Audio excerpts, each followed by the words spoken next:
Get ready for the dictation on the count of 3, 2, 1. Start. Privatization in India refers to the transfer of ownership and control of state-owned enterprises from the government to private entities. The objective is to increase efficiency, reduce government involvement in business, and attract private investment. Some key examples of privatized entities in India include telecom companies, airports, and power plants.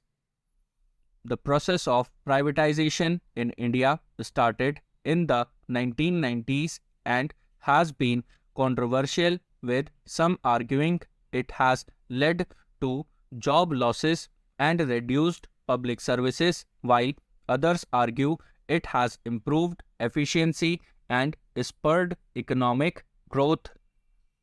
The Indian government began the process of privatization in the 1990s as a part of the economic liberalization policy aimed at boosting the country's economic growth. The government's primary objective was to reduce its involvement in business activities and to increase efficiency in public sector enterprises.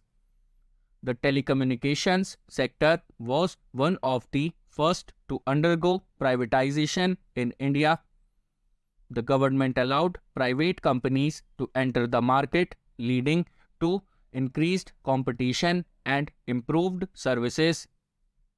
This helped in reducing the waiting period for a telephone connection, which was once several years, to just a few weeks. Airports were another sector that underwent privatization. The government handed over the management of major airports to private companies who invested in upgrading and modernizing the facilities. This helped in improving the overall passenger experience and also attracted more international airlines to operate in India. The power sector in India was also partially privatized, with the government allowing private companies to generate and distribute electricity. This has led to increased investment in the sector, leading to the addition of new power plants and increased electricity generation. However, it has also led to controversy, with some arguing that private companies are prioritizing profits over the needs of consumers, leading to higher tariffs and reduced reliability of supply. The privatization process in India has not been without controversy.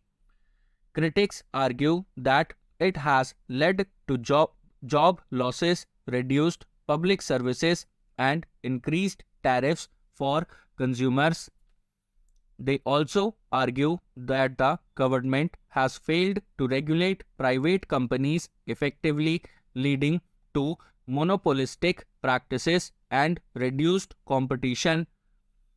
However, proponents of privatization argue that it has led to increased efficiency, improved services, and attracted private investment, which has boosted economic growth.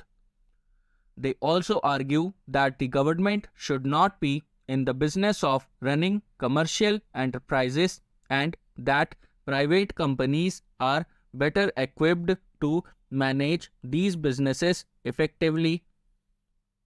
In conclusion, the process of privatization in India has been a mixed bag with both benefits and drawbacks. While it has led to improved services and increased efficiency in some sectors, it has also led to job losses and reduced public services in others. The government must weigh the pros and cons of privatization carefully and ensure that the process is regulated effectively to ensure the benefits are shared by all.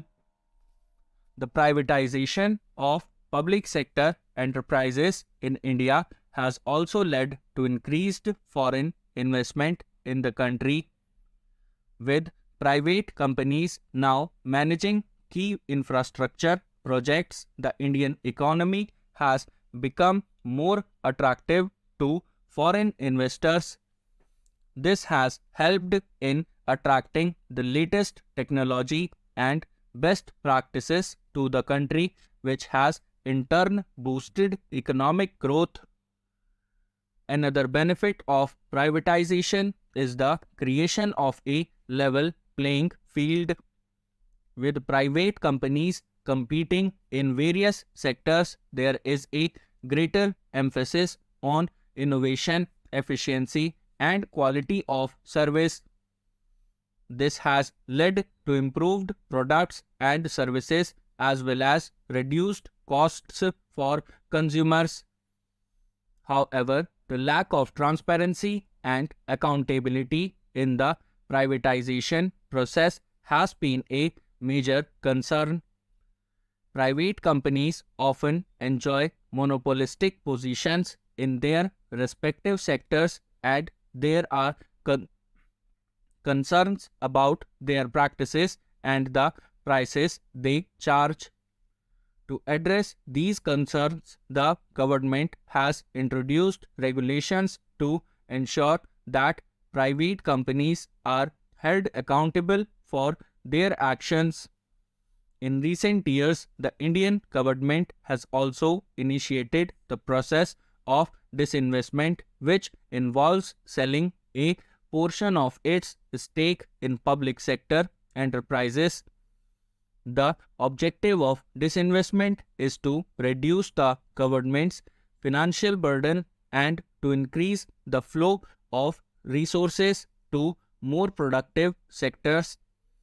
The proceeds from disinvestment are used to fund various social welfare schemes and to finance the country's development projects.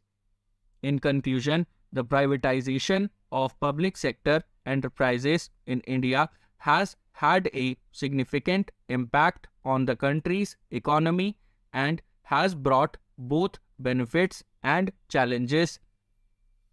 The government must continue to regulate the process effectively to ensure that the benefits are shared by all and that private companies are held accountable for their actions. The process of privatization and disinvestment must also be accompanied by reforms in the labor market to ensure that workers are protected and their rights are respected. Despite the controversies and challenges, the process of privatization in India is likely to continue.